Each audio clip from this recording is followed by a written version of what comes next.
What's up, ladies and gentlemen, and welcome back to the channel, kicking it back to another tier list. Today, we are hopping in to rank the assists of all the Hinokami Chronicles characters, because we got word of Susamaru and Yahaba dropping tomorrow. Today I'm recording this as of Monday. They are dropping late tomorrow on Tuesday, so I figured I wanted to hop in and make this list real fast, because I want to revisit all three of my lists when Susamaru and Yahaba drop. So I want to do this real quick. Align all the assists as we have them. We got triple S, S, A, B, C, and D.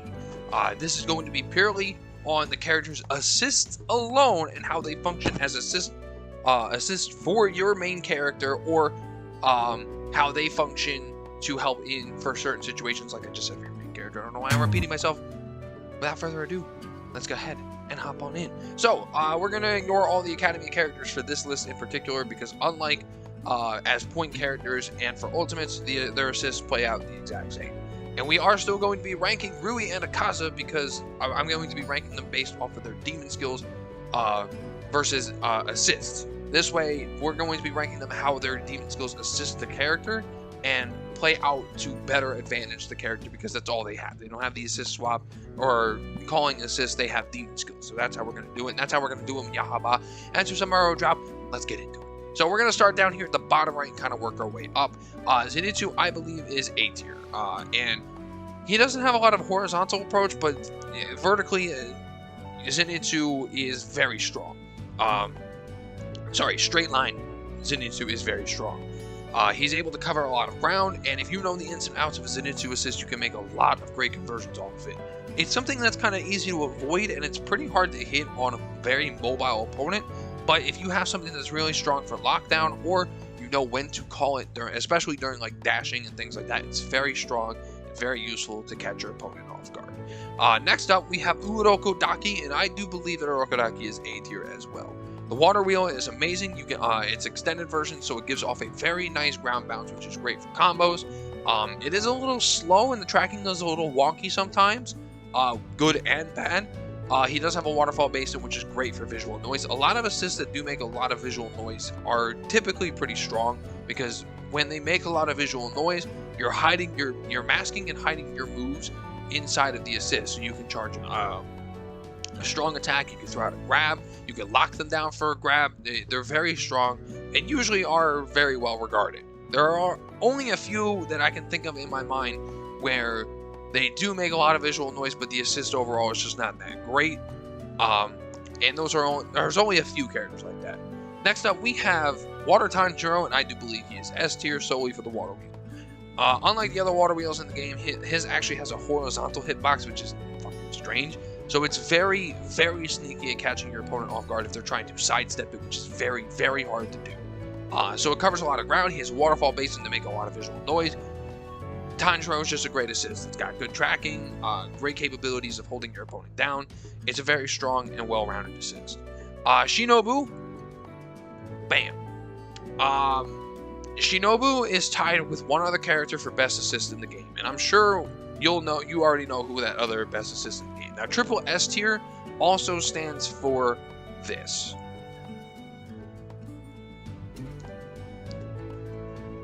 Yes. These assists are so powerful that they pretty much just give you advantage for free. Shinobu's assist tracks like you would not believe, especially her tilt one. Locks down for quite a bit of time. Guard breaking is so easy with Shinobu, especially with someone like Inosuke, because he does a lot of shield pressure damage, and dashing does 25% of your shield's life.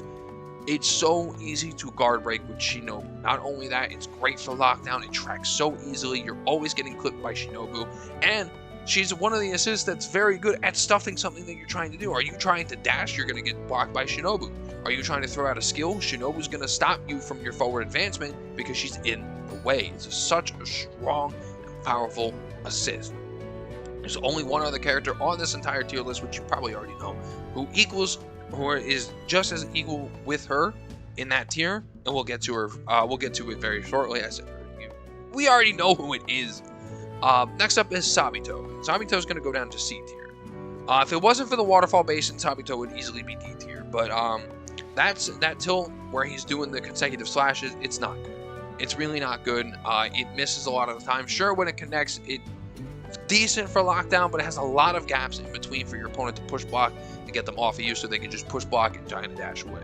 The waterfall basin is really what makes Sabito's assist, and even then, it's not as good as some other waterfall basins. Sure, it makes the noise, but it's not as potent as other waterfall basins, especially since he does it twice, which is another one where it has a gap for you to push block and dash out.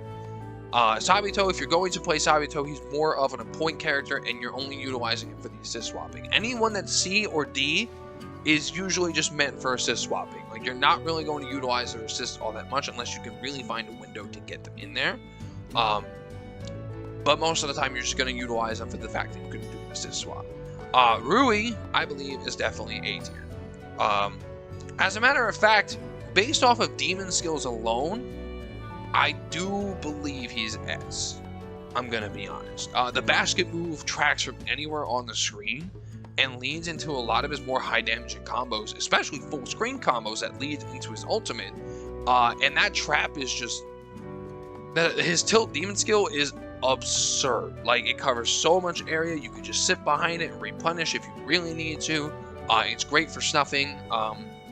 It's great for snuffing dashes, forward advancing moves. It's very fantastic for that, and it leads, both of their skills lead to a crumble, which leads Rui to doing some of his more high damaging optimal combos.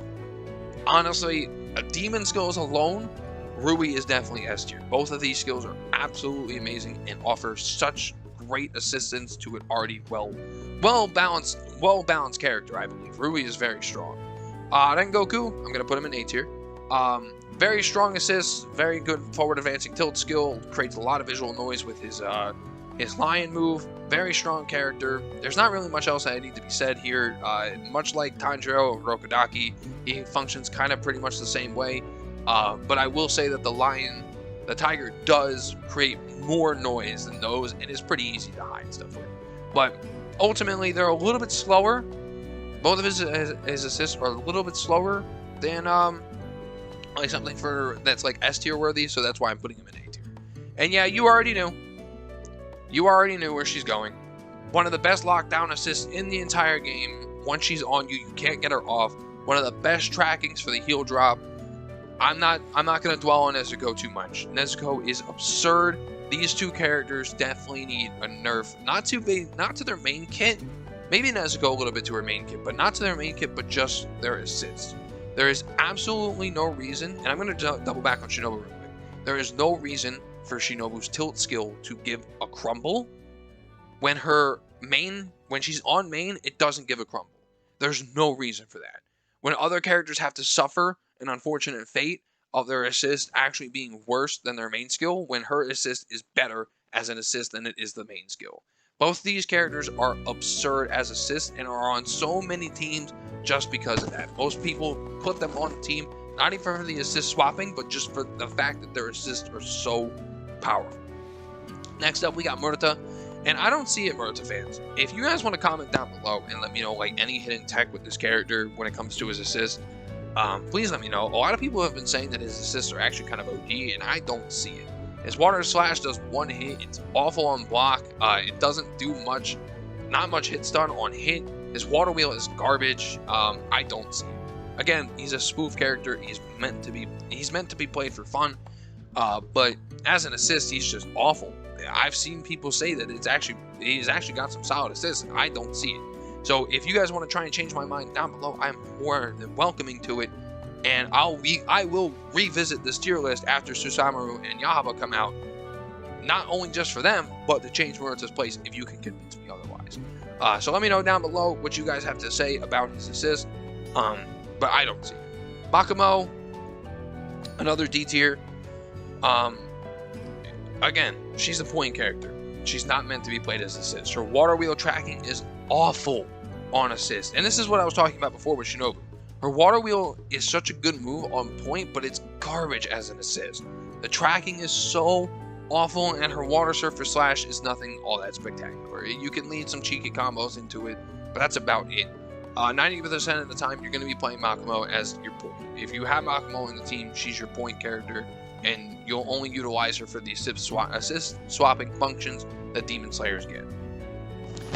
Next up, we got Inosuke, and this one's another hard one, but I'm going to put him in C tier for this reason alone. Crazy Cutter as an assist is non-existent. The hitbox on Crazy Cutter is really bad, and for some reason, again, doubling back to what I was saying about Shinobu, how she has a better advantage assist versus other characters who get it worse. If you actually do connect with Crazy Cutter somehow, trust me, this assist is non-existent. Its hitbox is garbage. If you actually do connect with Crazy Cutter, yes, it has great hold down, but if you actually open up your opponent with Crazy Cutter, it gives you a red combo. Why? On his main skill, he gives it as, on his main, he gives it a blue combo if you actually connect this thing. Why does it go to a red as assist? And it's not even that good. It's really not. You're utilizing Inosuke as an assist for his peers, which is actually relatively solid. He's got decent tracking. It's got a wide horizontal hitbox if you can keep them around, and it leads into a crumble. Sure, it's a red skill, but a red combo still, but it still leads into a crumble, which can lead into some high damaging stuff like a heavy attack and things like that. Ultimately, he's C tier because Crazy Cutter is non-existent, but Pierce is solid enough to give him the C tier rank. I don't think that he is D tier worthy, but Inosuke definitely needs some help in the assist department. Hinokami Tanjiro, you are... Hold on, let me calm down real quick. He is terrible. I actively think that Hinokami Tanjiro, if it wasn't for Murata, would be the worst assist in the game. His tracking is awful. When I watched Hinokami Tanjiro completely run past a stationary opponent while I was using him, I almost screamed bloody murder. Yes, when Phoenix Rush actually does connect, it is a decent hit stun or lockdown assist, but it has gaps that's easily push block, and cross slash does nothing. You cannot combo off of it if it actually connects, and its hit stun on its block stun is awful. I'm gonna get pissed. I'm gonna get mad because I made this character alongside of Inosuke. I'm gonna get mad. Let's move on. Hinokami Tanjiro would easily be the worst assist in the game if it wasn't for Murata. Giyu, yes, S tier assist. Water Wheel is amazing. It doesn't have that horizontal hitbox like Tanjiro does, but it's still really, really good. And it's really fast. It's very fast. Easy to catch your opponent off guard. And then his Water Dragon, Constant Flux. Yeah, that thing causes so much visual noise. It's easy to sneak so much stuff in there. It's actually a lot harder to push block than it seems, but it's very strong. It's a very, very strong assist. Not much else needs to be said there. And then Akaza. Alright, so Akaza is tricky.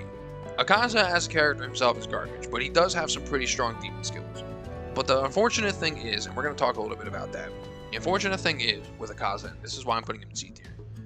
Yes, Annihilation type is very strong. It's full screen, it's a fully armored move, but it's got three glaring weaknesses that really three glaring weaknesses that really bog it down. One, it's non-cancel. So if you whiff it, you're immediately gonna get punished. Two, it can get snuffed by assists. Its hitbox is wide enough to get snuffed by assists and make you waste it. Three, it's not plus on block. Why that's a thing, I don't know. But it's not plus on block, meaning that if they block it, you just immediately need to go to guarding. Because 90% of the time, you're going to get punished.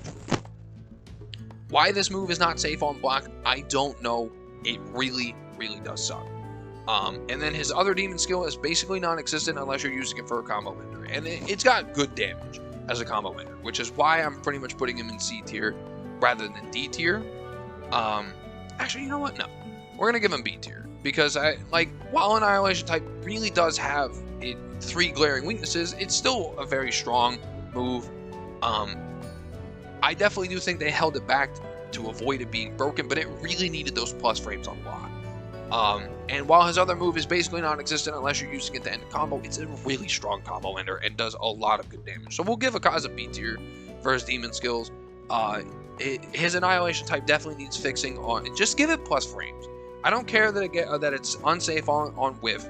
I don't care that it gets snuffed by assist. Just make it plus on block, and we're fine.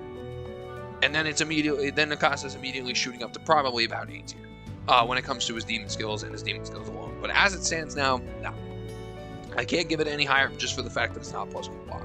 The fact that you need to be afraid of being unsafe when it is safe, but most of the time Mikasa loses out in those situations in front of him because he doesn't have the forward advancing reach of a sword or a Rui.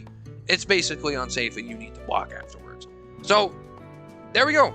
That is my assist tier list. Ladies and gentlemen, we will be revisiting all 3 lists when Yahaba and Susamaru come out. And if there's any patches that come out in the future, we'll be revisiting these lists in the future to reorganize the characters. But this is my assist tier list for Demon Slayer, the Hinokami Chronicles. We got Triple S needs a nerf, Shinobu and Nezuko. S tier, we got Water Tanjiro, Rui, and Gyu. A tier, we got Zenitsu, Uroko Daki, and Rengoku. B tier is Akaza. C tier is Sabito and Inosuke. And then D tier is Murata, Akumo, and Hinokami Tanjiro. Move past it. You know you hate him. You hate him, but you made him. That'll wrap it up for me on this one, guys. Real quick, though, I do have a very special announcement that I will be making sometime this week, so look forward to that here on the channel. Thank you guys so much for watching. If you enjoyed, leave a like, hit the subscribe button. I will see you next time. See ya.